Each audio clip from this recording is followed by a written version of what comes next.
name's Rex. She'll call me Captain. What if I told you that the Republic was now under the control of the Dark Lord of the Sith? The shroud of the dark side has fallen. Call him Vars. I'm heavy. Begun. The Clone War has.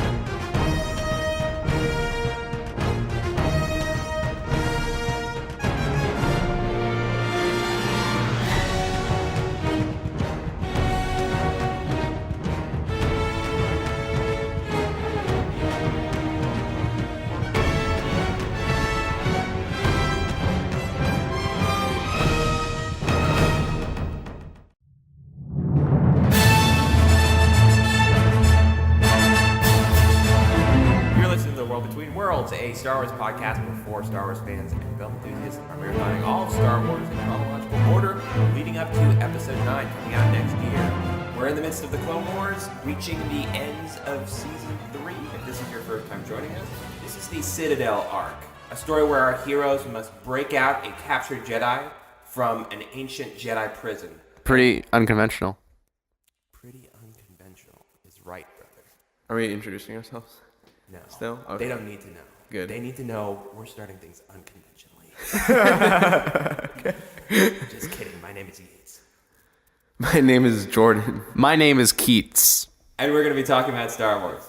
This is Season 3, Episode 18, Citadel. Season 3, Episode 19, Counterattack. And Season 3, Episode 20, Citadel Attack. This espionage story, this prison break story, this return to form in terms of war-oriented storytelling feels a bit jarring because last week we watched one of the craziest arcs in all of Star Wars and a highly mystical episode called the Mortis Trilogy, and wow, is it hard to go back to this.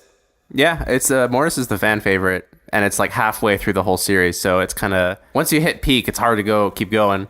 I was asking Jessica if she was interested in coming in to this episode, and she was like, yeah, sure. It's like, is it going to be more stuff like Mortis, or is it just going to be back to business as usual? And I was like, it's back to business as usual. I kind of enjoyed it, honestly. Yeah. I liked it. I liked going back. I liked how much this felt to me, and I know Keith disagrees with me on this. I felt it like this felt like back to like a Season 1 episode. Or Season 2. Yeah, I think it's definitely Season 2. Mm-hmm. Definitely a Season 2 Yeah, episode. I can see Season 2. Season 1's just so like cookie cutter war action. I don't really see espionage in Season 1. Yeah, but just the how war focused it is. And I guess let's just go into I do agree with that. There's 2 central plot devices that are pushing this episode forward. One, that Jedi Master Evan Piell, otherwise known as the short, big-eared Jedi from The Phantom Menace that disappears in the rest of the movies. He was at the end of Phantom Menace, I remember, like the last shot. But was he also in the funeral? I feel like he was at the funeral. I think the whole cast was at the funeral. But yeah. I mean, I remember being a kid and just like seeing Evan Piell. Who is that guy? Behind Anakin, like at the end of Phantom Menace. And just who is that guy? Why is he so gross looking? Like, what happened to his eye? I had the action This figure is of him. like my Quinlan Voss. Like, you guys are like, the Quinlan Voss design is so unique and different. And he's just another guy to me. But Evan Piell, you see that man, and you think, what is going on? I had this action figure when I was young. It came with him and Yaddle because I guess they were both small. So yeah. like to be one action figure was both of them, and they were like, I was like one of my favorites. Did it come with I their would light? love a Yaddle and Evan Piell action figure right now. Where's the Yaddle Evan Piell Black Series? Yo, for real, we need a 2-pack. Evan Piell has been captured, and he's located in a high-tech facility called the Citadel. And the Citadel is currently in the possession of the Separatists, but it was originally designed, I believe, by the Jedi for Jedi to being captured. I mean, the way I interpreted it was it's probably a reaction to characters like perhaps like a Darth Revan, something like that, like Jedi who go against the Order. Like, it's probably in a reaction to that. Like, oh, hey, we're not infallible. Maybe we should create a prison Yeah, for our Dark Jedi. It looks kind of like Old Republic-ish. Yeah. I can see it. It's like Wasn't the Old Republic like name dropped in this episode? It was by Sicey Tin when they're about to Oh, attack. yeah. And he's like, there hasn't been a fight like this since the Old Republic. And so I think that So, was yeah. a weird and obscure... And it wasn't even that big of a battle, so... Yeah, I was like, why is he saying this? Yeah, I Like, think because it's connected to the Old Republic, like probably there were battles. at this like awesome looking planet that was like Oh, half yeah, a and planet. the fact that it was decimated, yeah. It looked... Yeah, it reminded me of... Could have been destroyed What's by a that? Sith or What's that place Mandalorian called super from? weapon. What's that place called from Guardians of the Galaxy? It's like Nowhere or something. Is that it? Oh, Yeah. It reminded me of that, of like some like destructed. Isn't nowhere where it's like a dead celestial? isn't nowhere where Benicio del Toro is? Yeah. But Okay. it's in like a dead celestial's head. Is that what they're called? Oh yes, it is. Yes, it That's is. what they're called, It's like a lovely decaying like head or something like that. It's just floating in space. It's so cool. Weren't It is awesome. It's dude. awesome. Weren't there Celestials in Star Wars too? Like in the EU, they were called Celestials as well, like ancient like creator gods or something I'm gonna say yes. that were giant. Is that I canon? really like the way. No. That was Legends. Good. But yeah, it's essentially the exact same thing as the Marvel universe, where there's these giant early space travelers that were gigantic and probably helped form the universe. R.I.P. Stan Lee. The second element is the idea of what they call the Nexus Run, which is a secret hyperspace lane that is of value to the Separatists and to the Republic, as it is apparently, some sort of roundabout, curvy hyperspace lane that will lead an enemy directly towards the core worlds and directly towards Coruscant for a full-scale attack. I'm pretty Yeah, sure... and it works both ways for the Separatists' core world and the Republic's core world, which is pretty convenient. Yeah. And they say specifically it could tip the scales of the war, and of course it doesn't, because there's 3 more seasons of this show. But you heard like, were they already planning Revenge of the Sith in this like time For period? the Battle of Coruscant? Yeah, because he was like, we need these to like invade Coruscant. Well, when you think about it, I mean, that's got to be the end goal, right? I mean, I didn't think about that. Coruscant hasn't been attacked in over 1,000 years since the end of, the old Mandalorian or Sith Wars or whatever.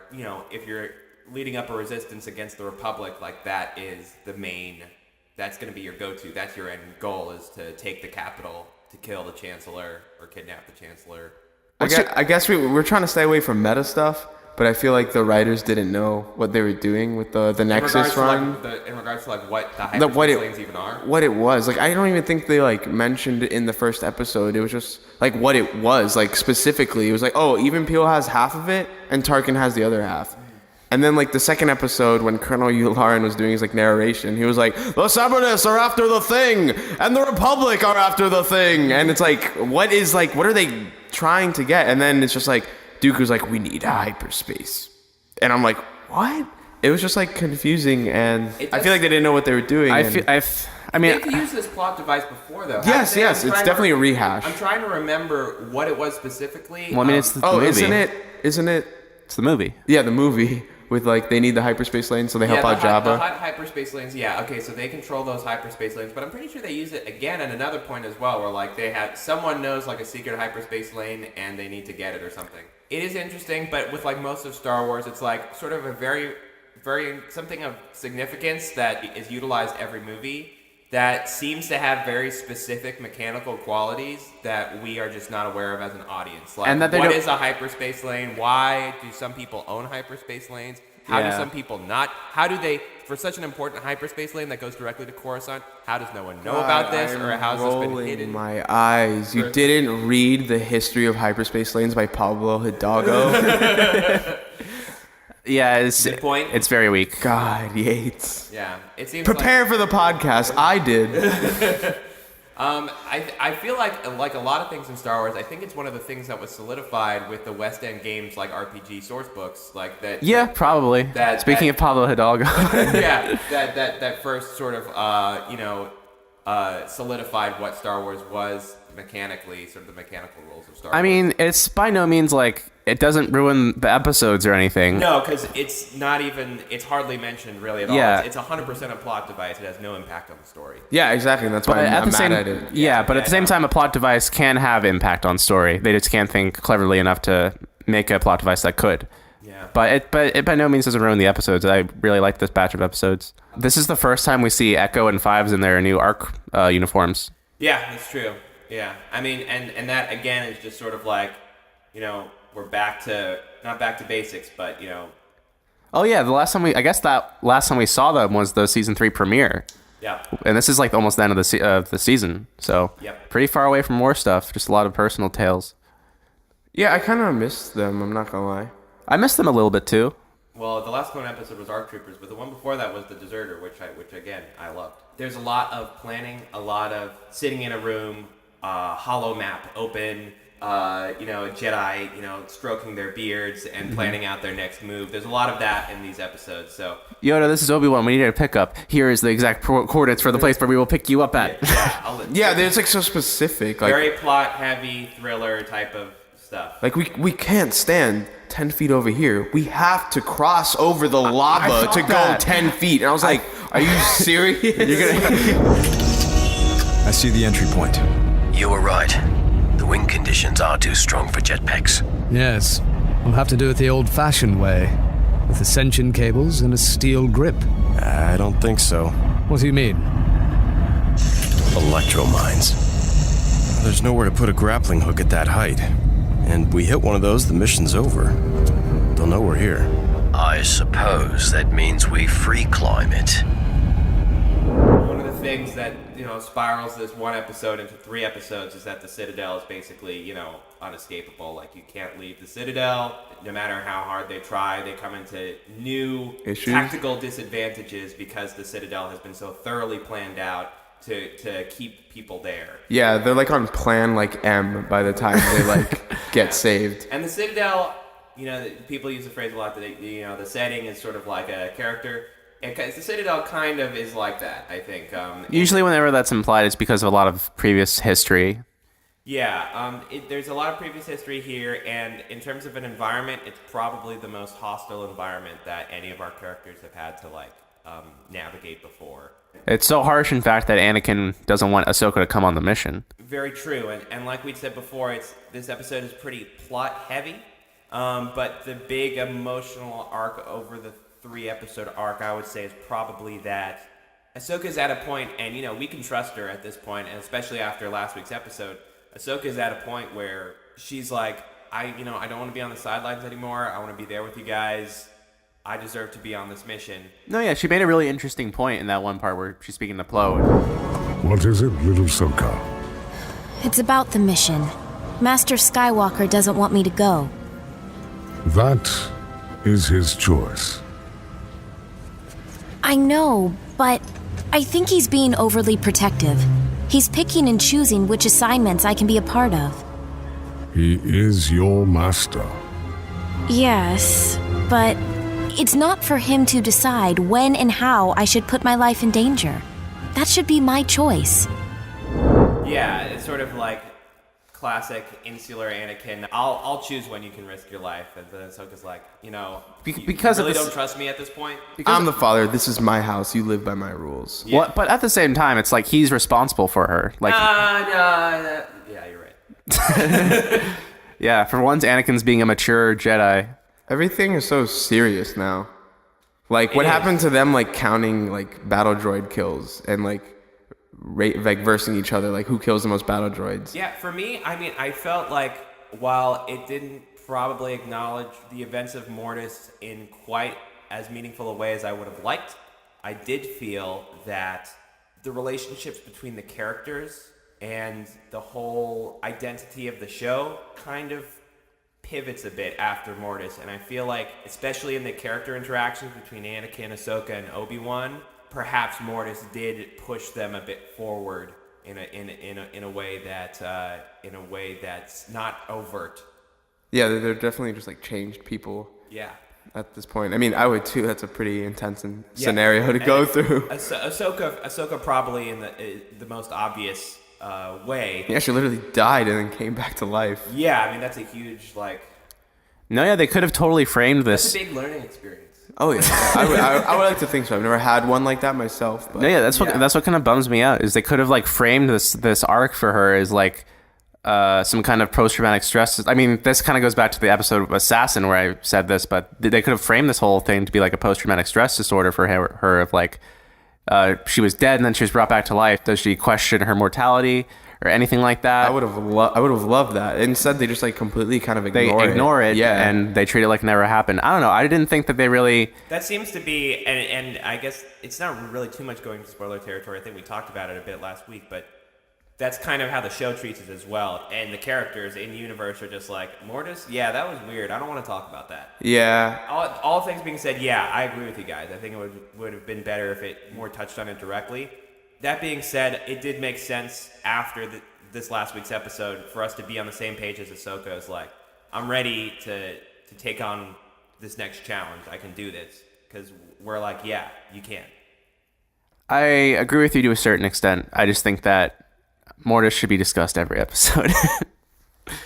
I like that Plo Koon is the one that pushes Ahsoka towards, free thinking on the ship or whatever. Yeah, because he is the other surrogate father character other than Anakin at this point. I mean, yeah, we kind of because I love Plo Koon. Yeah, we kind of know that at this point. What does he call her? He's like little Ahsoka. I think he calls her something else. It's like little Ahsoka baby. Little Ahsoka baby. Yeah, so he calls her my little Ahsoka, and then Ahsoka decides to go against orders and carbonite freeze herself. Can anyone else? Can we talk about how creepy that is? Like, I was like, if that were me, I'd be so terrified. Like going in carbonite? Yeah. Yeah, it looks terrifying. Yeah. I would not want to do that. Everyone's just like, hey, you guys sure this is a good idea? All right. But I would be freaking out. I would be too. It looked really cool. Like the animation for it. I liked seeing them in carbonite because we're just used to seeing Solo. Yeah. in Empire... And Jar Jar. In Empire, Vader says that the facility is crude, so presumably this facility is not crude. It's like a top-of-the-line carbonite freezing chamber, so there's less of the risk. Yeah, Lando's cheap. He bought cheap carbonite. Oh, so you're saying like in Empire, it's implied that it was only potential because of the state of the facility that he would die? Perhaps, yeah. Oh, okay. So this is a nicer carbonite. So people just like do this shit all the time. Yeah, that's so crazy. I guess like when you get your U-Haul and you want to I want to move my comic book collection, I just freeze it in carbonite. Maybe, man. I don't know. Han, when he falls out of the carbonite freezing chamber, he looks like he's a little dewy. So there might there might be some moisture damage to your comic. So I would just be careful. Thank you. He tries to pick one up and just a page falls out. Well, they arrive at this planet and the Citadel. They arrive at this planet. Citadel. And they get out of their carbonite freezing, led by their R2 and his little squad, his cute little squad, the R2, and Ahsoka. We find out she comes with them, betrays the trust of Anakin. Yeah, he's pretty pissed. Yeah, more than usual. And also, I interpreted that kind of like as an answer to Mortis too, because so this huge event happens. What does Ahsoka do? Ahsoka's like, I'm more alive than ever before, literally, literally, and I want to be there for these people that I care about. And Anakin's answer is, Ahsoka, you're double grounded. Like, you're not coming with us on this mission. Even though, it was reasonable for Anakin to say no. But of course, Anakin's answer to Mortis is to retreat further into himself and be even more of a huge dick. So I think he was just acting like a dad. Yeah. I don't necessarily think that makes him a dick. I don't know. I think Anakin is being pretty responsible. I think he had every right to tell Ahsoka to stay.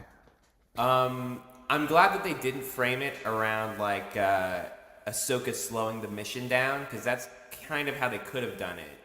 But instead Ahsoka doesn't really slow the mission down. She's just Well, they frame it like, oh, Ahsoka's going to slow the mission down, and then she doesn't. Yeah. So they don't. She ends up being because it was the will of the Force that she was there. Yeah. Yes. She ends up speeding the mission up, in fact. So that takes up a good chunk of the first part of this episode, and it really ends. They do manage to save Evan Piell, and then Evan Piell reveals that the hyperspace routes have been manually remembered, or what's the? Well, we should mention that they end up blowing up a mine and they break their cover, because that affects the rest of the episodes. Irrelevant clone falls and blows up a mine and ruins about, scaling up the wall. Yeah, and then ruins their stealth mission. So they didn't really have to go in carbonite. Yeah, they really didn't have to suffocate themselves for 4 hours. Throughout the entire... It wouldn't be a 3-episode arc if something didn't go wrong. Exactly. And throughout the entire 3 episodes, it was just like, irrelevant clone dies, irrelevant clone dies, irrelevant clone dies. I was just like, there's no stakes. I just know like none of these people are gonna die. No, dude, all those people were important. Yeah, literally, like every character was just important. Oh wait, are you talking about the clones were important? Yeah, I was joking. Oh yeah. When Longshot died, I fucking cried. Wait, was Longshot a real person? It was an actual clone. I just heard him. Like, but did he carry over from other X-Men episodes? character. Yeah. Who was he? I don't remember. Okay, moving on. They find Evan Piell, and he reveals that the actual data containing the Nexus Run has been destroyed once their ship had been captured, but both Evan Piell and Evan Peel's commanding officer memorized the lane manually, because, I don't know, presumably it's just some long list of numbers. It's like memorizing pi or something, which, you know, is cool. That's also another, like, war element to the story. It's just like, we split up the data in our minds. Yeah, I mean, I'm sure if, like, in real World War II, they had to, like, memorize tons of S word. Yeah. They used wind talkers. What's a wind talker? I watched the John Woo movie about it. Apparently, it was based on a true story. This is why it's taking a really long time. But why are we talking? Because it's important. It's real life. So I can sound smart, like I know history. Okay. They like would use like Navajo, to speak code. They use that in that. Oh yeah, I did read that somewhere. Yeah. All right. Anyway, continuing. So you mentioned Evan Peel's commanding officer. Yes. Who is that? They saved him, right? I can't remember. What's his name? Please refresh my memory. Garfield? Tarkin. Garfield? Oh my god. Grand Moff Tarkin. Well, he's not a Grand Moff yet. Chief Officer. He's a captain. Big Boy Tarkin. Yeah, with his poofy bouffant. General. Captain Tarkin. I never thought I'd see you again. And you brought friends. Tarkin, this is Obi-Wan Kenobi and Anakin Skywalker. Now that you've found us, how do you expect to get us out? If they've locked this fortress down, there's at least 10 squads on their way. It's going to be impossible to escape. What if we split up? My team will create a diversion, while Anakin leads the others away. That way, if one of us is captured, the enemy will only have part of the information and not all of it. General Kenobi, I think it's better if we stick together. A stronger force would have a better chance of protecting the information. He's the same old Tarkin. Same old Tarkin, and his arrival is kind of like the cliffhanger that leads into the next episode. But, you know, it sort of sets the pace like, okay, here's a new element to the Clone Wars that we've kind of been teased before, but it's a huge connective tissue to the original trilogy, and I think that in and of itself makes this episode this whole arc worth watching. I mean, yeah, like aside from Anakin and Obi-Wan, those are like the only two connective tissue characters that we have to the original trilogy. Yularen and Yoda. But I mean, Yularen's like a throwaway character. And Mace Windu. Yeah, because he's Snoke, and he's in the original trilogy. He was in the background of that one scene. He was in the background. He was on the Millennium Falcon. Didn't you see him?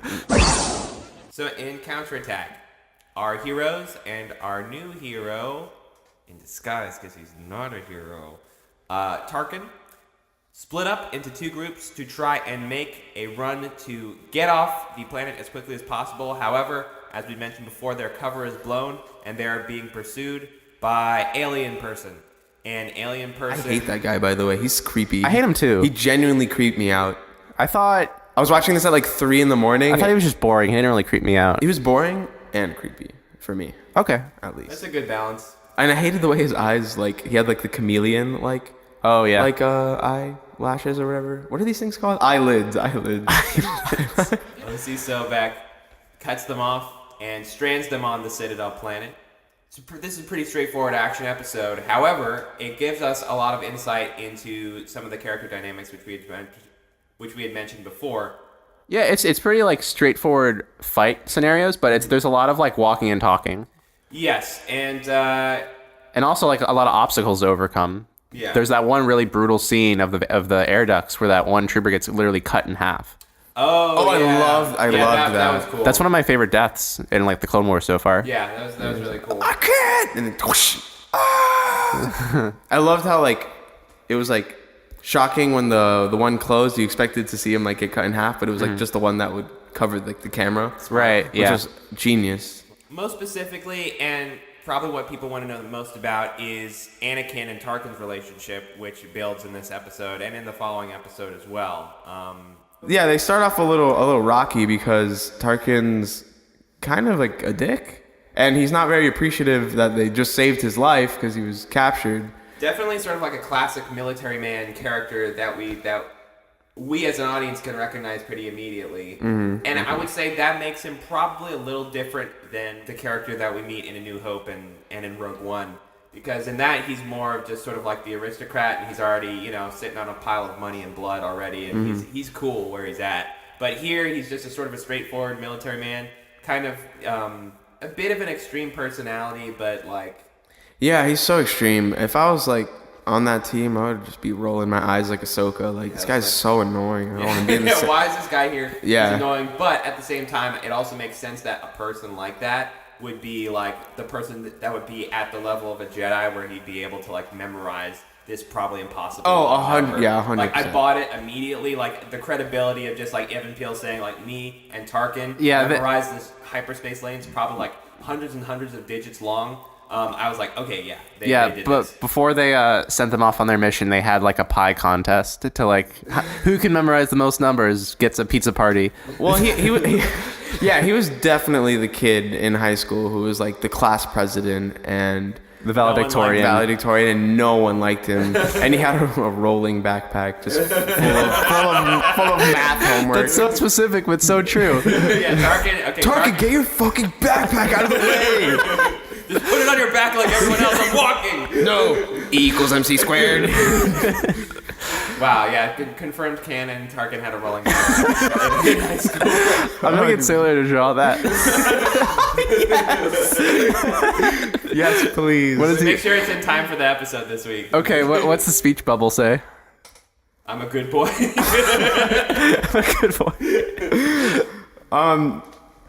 So yeah, he's unappreciative, and Tarkin's like, I respect people who like take action, because he was upset that the plan wasn't going correctly, and that they're on like plan B and plan C. And he's like, what are you guys doing? And he's like, yo, Jedi are the best at like adapting situations. And you know what? I respect people who are grateful, because I just saved your ass. Yeah, Anakin basically shuts Tarkin down, but you get the look. There's like a cut to like Tarkin's reaction shot, and he's like, it's like a look of recognition, a look of respect.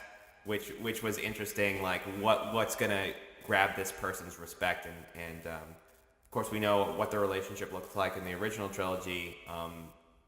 I thought overall, just like in terms of fleshing out like a supporting character, well, honestly he's the main villain in A New Hope, but yeah, he's on the poster. I mean, yeah, looking at it right now, yeah, look at him, he's right there.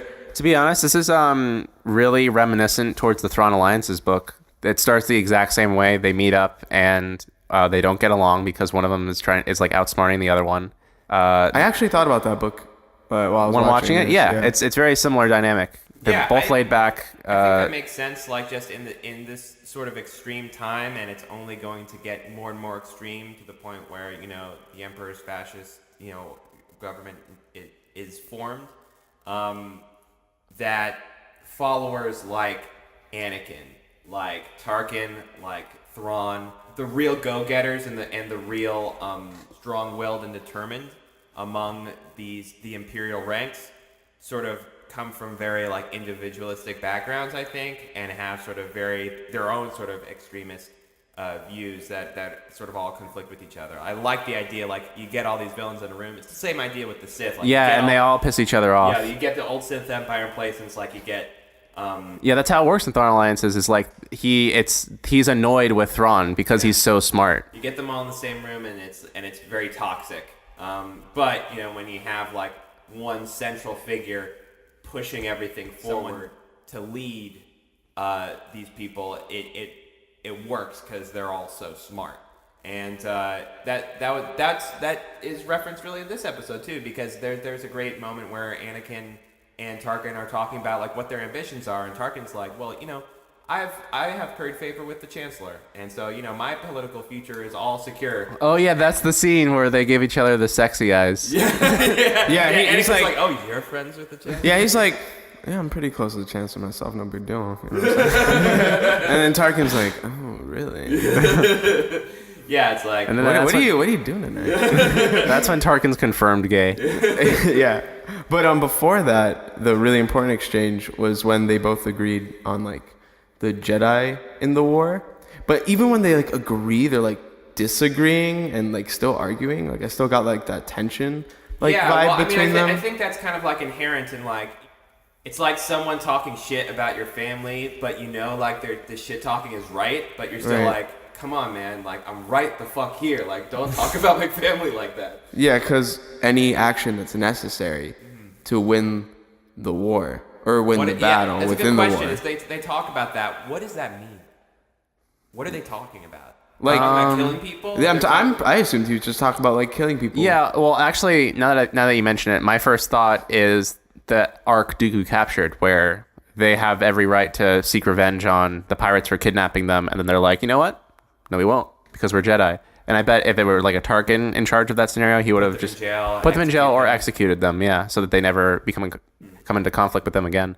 Didn't they talk about in Rogue One Catalyst, like, Tarkin is in, like, year-long skirmishes in, like, some border regions with pirates, like, just, like, subduing pirates?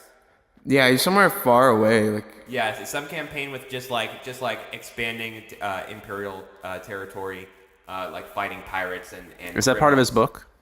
Jordan, you read James Luceno's Tarkin book, right? Yeah, like when it first came out a long time ago. Wasn't that the first book in the new canon? Because I think so, actually. He was working on it already for like as a Legends book, as like a pseudo sequel to Darth Plagueis, and then. Whoa, really? Yeah. Well, they probably cut out every Darth Plagueis connection. They didn't. There are a few in there. Really? Yes. Oh my god, I had no clue. I think Darth Plagueis' droid is in the Tarkin book. That's crazy. I didn't even know he had a droid. Yeah. Yeah, the book was like okay. Basically, like his ship, the Carrion Spike, just gets like stolen by like pirates or something, and then he's like working with Vader. And there's also a lot of like cuts to his past and him growing up and how he's like a badass because he was I think I don't know any of this. Yeah, he's like training in the woods or some shit, and he's like alone.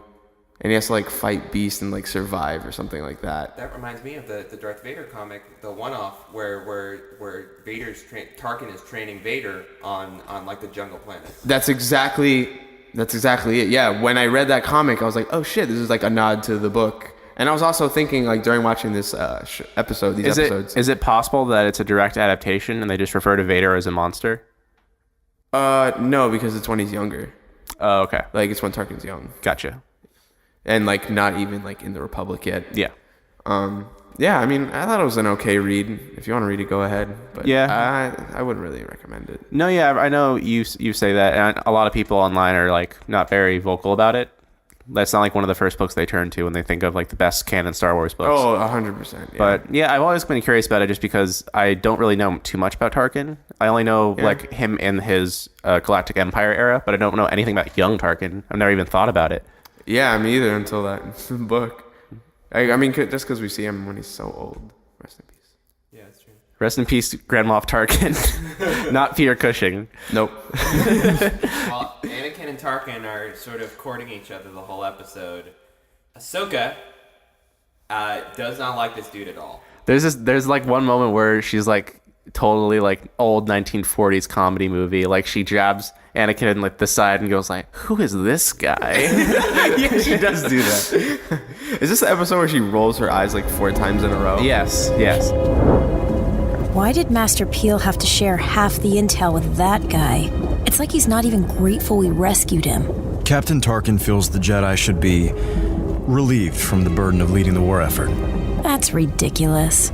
Maybe, but we aren't soldiers. We're peacekeepers.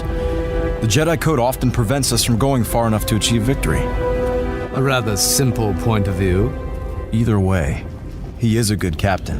You know, interestingly, I think it's also kind of like an episode where Anakin is doing a bit of like posturing to Ahsoka, where like maybe it's not even just that the mission itself is too dangerous for Ahsoka. Maybe it's that the mission is so extreme that it demands like something that Ahsoka isn't able to give, because Ahsoka seems genuinely surprised that Anakin likes Tarkin, and Anakin seems to be very, I don't know, he kind of reads to me, not like he's lying, but he reads to me kind of like he is being very performative in the way he talks to Ahsoka, like just being like, this is the realm of, the adults. Like, we are talking about, serious things, like taking over the galaxy. And fascist. Like, being fascist. And that's why I didn't want you to come. Like, maybe that's an element to it, too. I just thought about that now. I mean, it could be, but I mean, he didn't know Tarkin was going to be there and that he was going to have his little fascist buddy with him. Yeah, but at the same time, though, like, I just remember the scene where Ahsoka's, like, really, like, talks about it directly. Is like, do you respect this guy? And then Anakin, like, is very considerate of the way he responds. Well, of course he is. Yes, but in a way that he wouldn't if she had asked him about someone else. Like, Anakin performing in a way that's different. No, yeah, I agree, but there's no way he could have pre-planned that. No, but I'm just saying, like, this is like, it's like, he's just like, saying, don't see this side of me, which I've talked about. No, yeah, before. I thought that was totally like easy to catch. He's like totally trying to cover his fascist self. Yeah, I like that. So I like all these dynamics that are introduced to the characters now. I think more of this stuff is cool. You really like that word? Well, it's gone from not so dynamic to dynamic. So that's all I got. That's all I got going for me. Can we talk about how everyone asks each other, you think things are going to go according to plan? Well, if they don't go according to plan, we have this plan set in motion. It's like, well, I'm just worried about when things don't go according to plan. They say the word plan like 18 times. So does it go according to plan? No, of course not. Because they set it up to not go according to plan. Yeah, every time they say plan, you have to take a shot. And then every time the plan doesn't go to plan, you have to take another shot. Yeah. Jordan, what did you think of R2 and his little droid squad? I thought they were pretty cute. Yeah, I think this was some of the best droid humor we've had in the Clone Wars so far.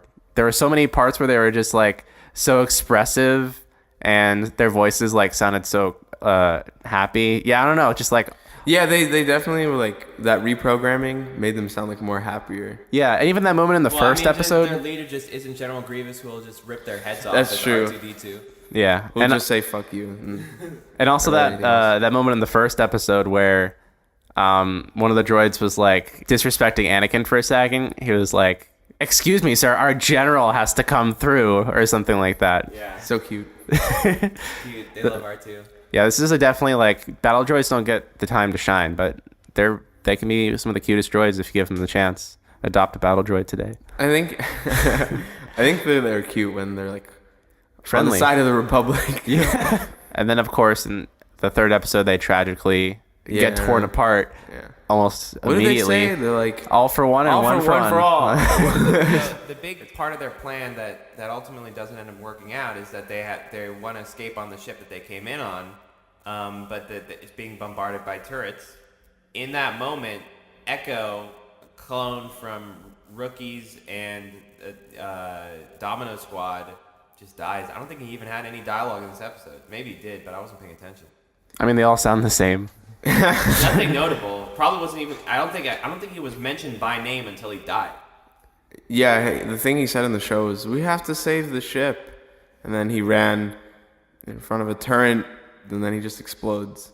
And then I guess dramatic music plays, and then shot of his like burnt helmet or something. Mm-hmm. Yeah. At the end of the day, though, it was pretty. It wasn't like understated, but it was more understated than I think we're giving it credit for, because other than Rex and Fives, no one cares. Yeah, they don't care about any like clone trooper. Like they just die. Like all the irrelevant clones that die, they're just like, we have to keep moving. We were meant to be disposable. Yeah. This was the biggest one, because this is a character by name who's like, a main character in like at least 3-4 episodes. Longshot was by name, and they just left him. Yeah, but Echo was like the biggest moment for sure. No, Longshot.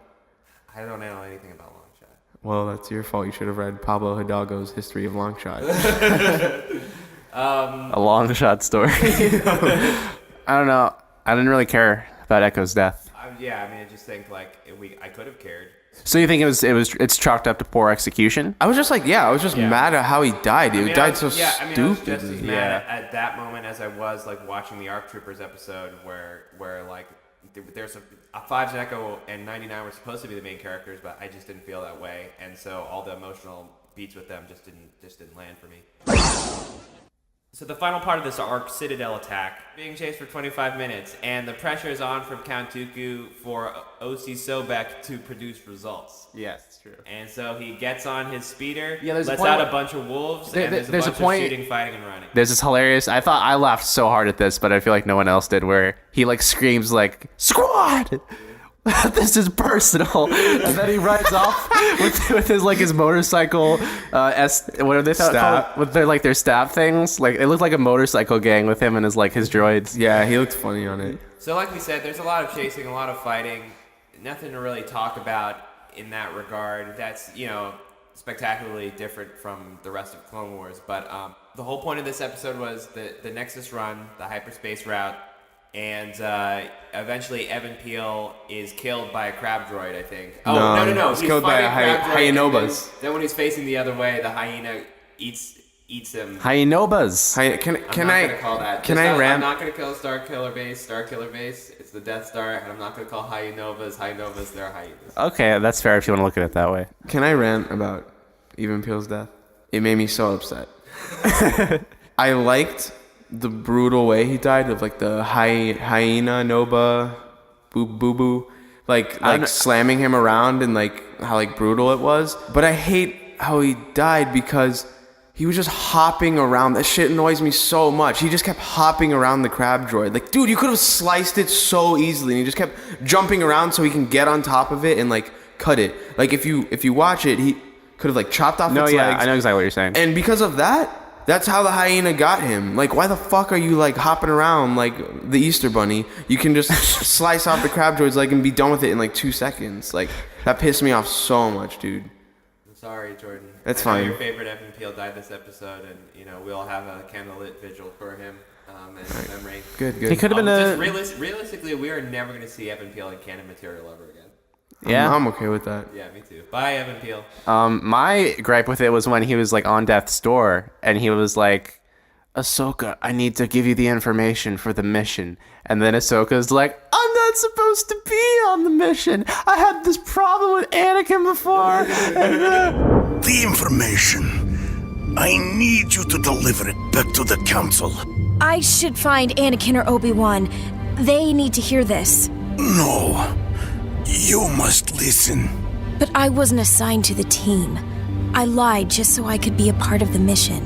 Whether you were meant to be on this mission or not, you are now the most important part of it. Oh god, Ahsoka was so annoying there. That's a moment of her childhood shining through. Yes, but then there's Evan Piell has a good counter. He's no, that's the whole reason you were here is the will of the Force wanted you here so that when I died you could get the information to the Republic.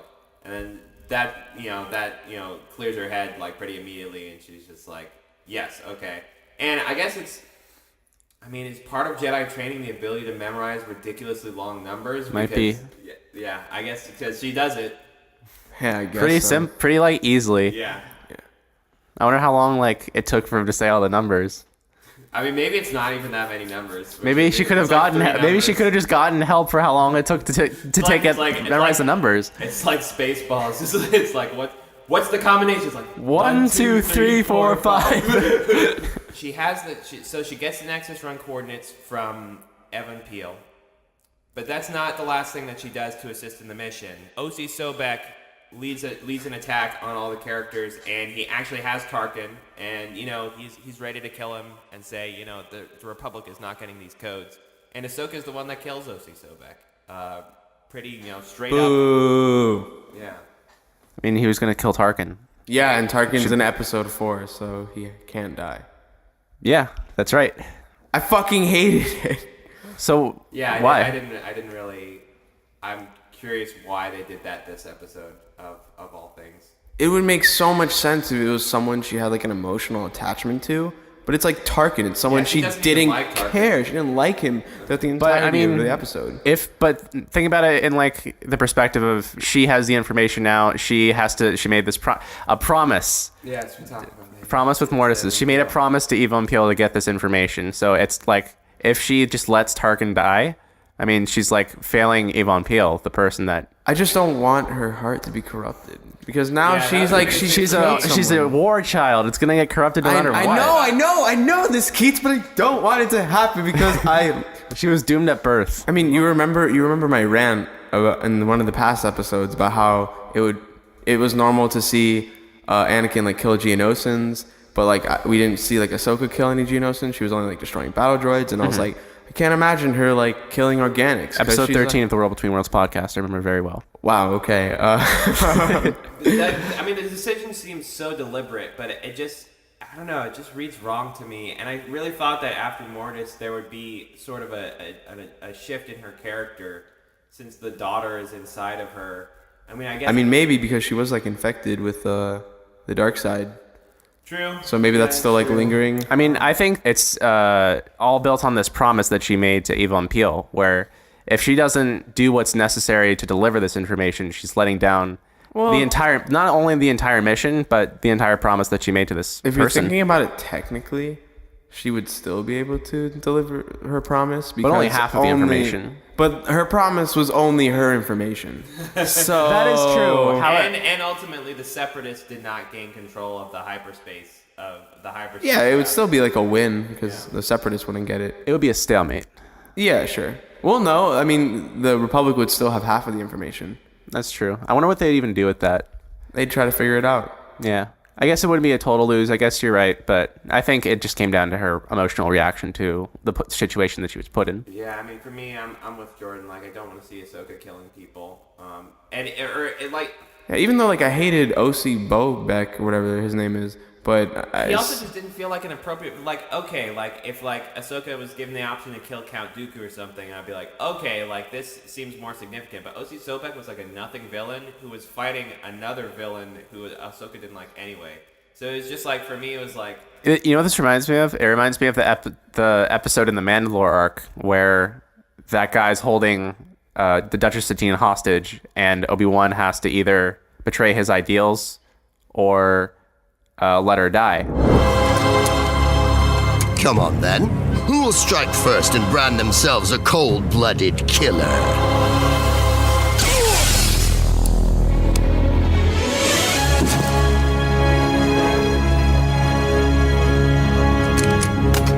Anakin. What? And it's like kind of like the same thing, except Anakin isn't there to save the day. It's just like what's going to be happen in that scenario.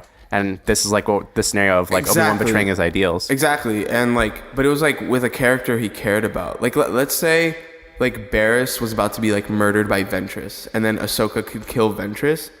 Then I could see that, and it would make sense for her character. That seems logical. That seems like way more of a significant decision for Ahsoka to make. Like, I'm on board. I think exactly. But instead, it was Tarkin, someone she doesn't like, doesn't care about, being threatened by some irrelevant guy. Yeah, some nothing one-off villain who was never portrayed as like competent. I mean, yeah, I guess like thinking about the way everything was like positioned, she could have like pulled him away from the lava pit or whatever. But I mean, you know, it's quick decisions. It's reactionary. I don't have a problem with this. I mean, I have about as much of a problem with it as I have a problem with Anakin becoming Darth Vader. Like, it's all as part of one story. Epilogue, they arrive back to Coruscant, and, you know, Anakin and Tarkin give their final send-offs, and Ahsoka has this moment with Plo Koon where Anakin's like, hey, did you actually assign Ahsoka to this mission? And then, you know, Plo Koon is a reasonable guy. He's like, I guess I did. I was terrible, Plo Koon. Yeah, Do you think that Plo Koon was upset? Do you think that he was angry with Ahsoka? No, not at all. I think they literally like walk off the episode like smiling and like yeah, Plo Koon was smiling. Of her two like dads, he's the cooler one. Oh yeah, hell yeah. Anakin's a bad dad. Plo Koon's a pretty cool dad.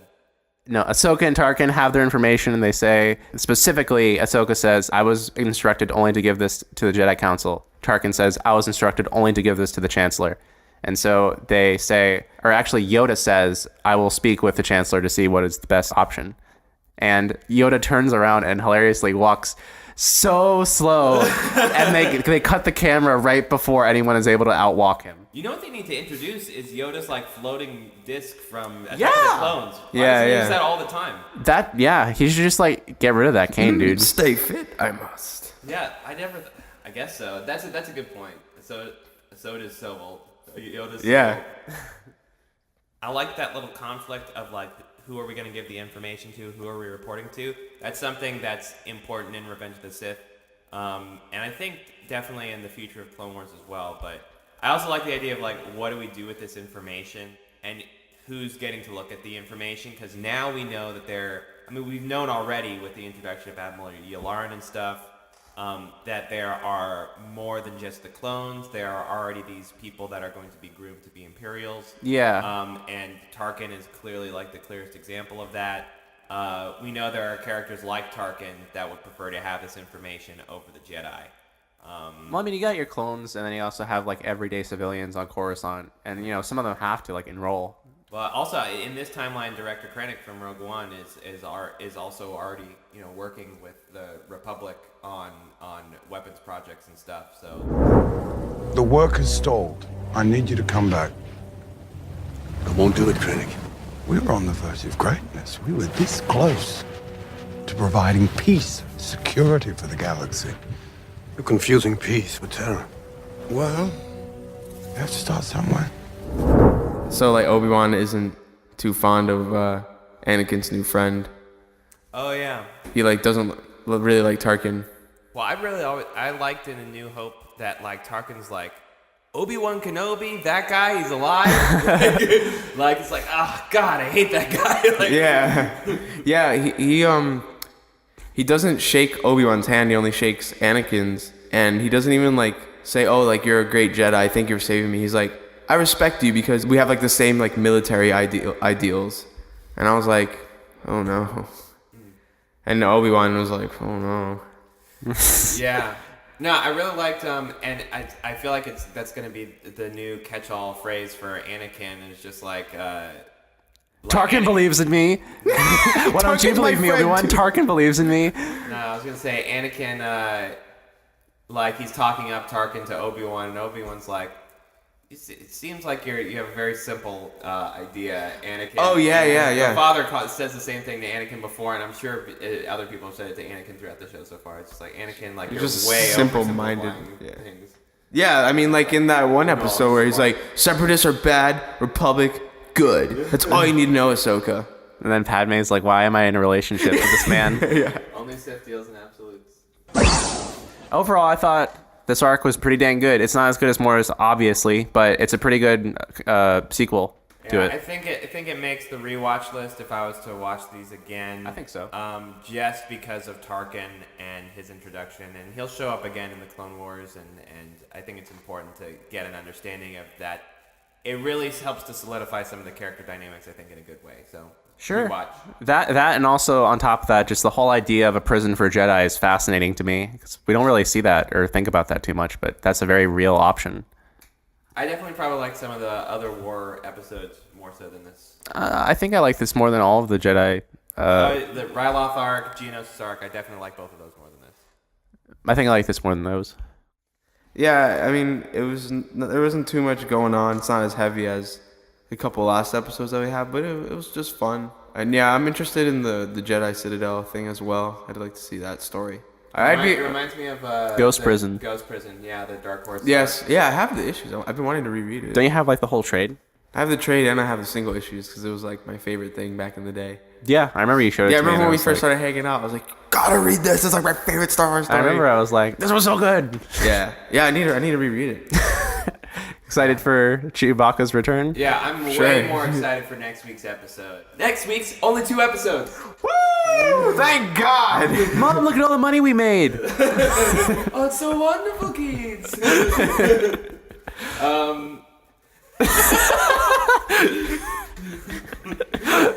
I made a really cool face, guys. You can't see it, but it was really cool. Oh, yeah, it was. Please watch Season 3, Episode 21, Padawan Lost, and Episode 22, Wookiee Hunt. That's the end of Season 3. Yep, ready for Season 4, boys? I'm ready. We're blasting through the show. No, not at all. But it feels like it when we see like progress like this. So that's good.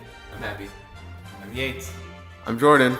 And I'm Keats. May the world between worlds be force.